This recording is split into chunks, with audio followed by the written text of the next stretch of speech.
Welcome to the Steve Reads His Post podcast. For those of you who are too busy or too lazy to actually read my post, I've taken on the huge effort of reading them to you. Enjoy. Power Platform, the Uncommon Data Service. Fresh from a week of drinking from the firehose at the Microsoft MVP Summit, several things became quite apparent to me. MVPs like to drink, and the Common Data Service is anything but common. It will continue indefinitely. It seems that whenever Microsoft announces a new way to do something, they are hesitant to say the old way will be eliminated. We have no plans to deprecate the old way in the foreseeable future.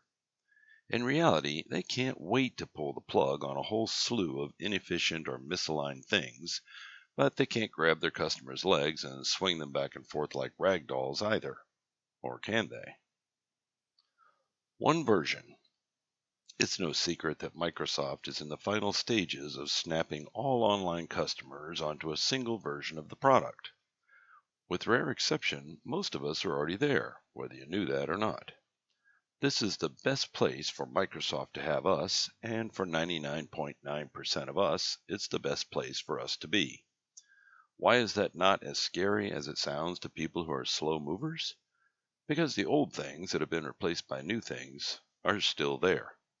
When will they be removed? ITFOT. I can't remember exactly how long ago it was that I heard Ryan Cunningham say in response to a question from an audience that something will happen in the fullness of time. I can distinctly remember trying to deconstruct that phrase. Was it a month? A year? A decade? It was such a brilliant response, I adopted it for use with my wife and kids. When my wife asked when we could get a puppy, I replied, in the fullness of time, with a wry smile. Turns out it equals exactly 3 days. Chunks of fullness. One of the awesome things about being an MVP that I share with my fellow MVPs is the ability to see into the future, in chunks. The fuzziest chunk is the 2 to 5 years out chunk. As MVPs, there's an expectation that we're all smart enough to get it, so of course we all nod knowingly as we are being exposed to the distant future state. In reality, our brains are all scrambling between excited and terrified as we try to wrap our heads around things that we never thought about.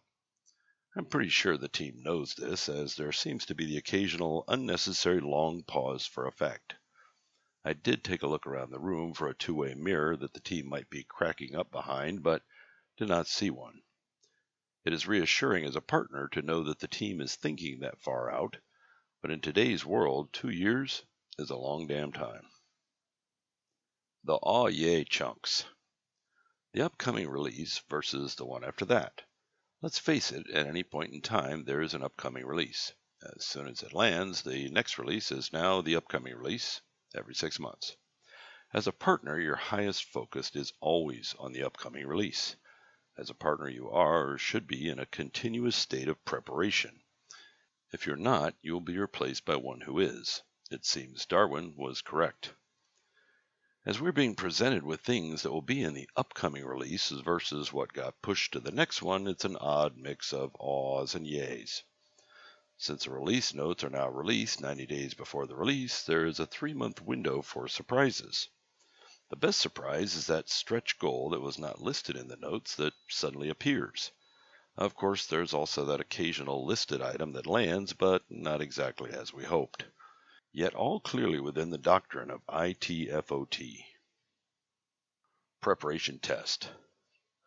The most critical chunk is actually the present, which not that long ago was a future chunk also, but now that chunk has landed.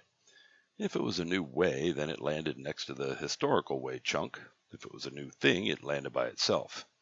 Even though we may have known it was coming and had time to test, play, and prepare for it, often we're still caught unaware, like we forgot. It's like sobering up real fast when the blue lights flash behind you and your customer asks, "Hey, what's this new button do?" No more ragdolls. I wrote an ISV-focused post a while back on Ryan's 5 things.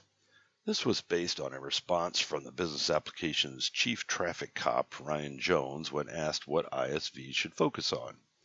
Turns out it was from his own playbook for how Microsoft is running the platform today.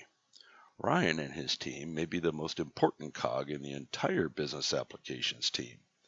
Their job is not coming up with the newest whiz-bang feature, rather their job is making sure it will work efficiently and reliably for end customers once it launches. I get the feeling that Ryan says no a lot.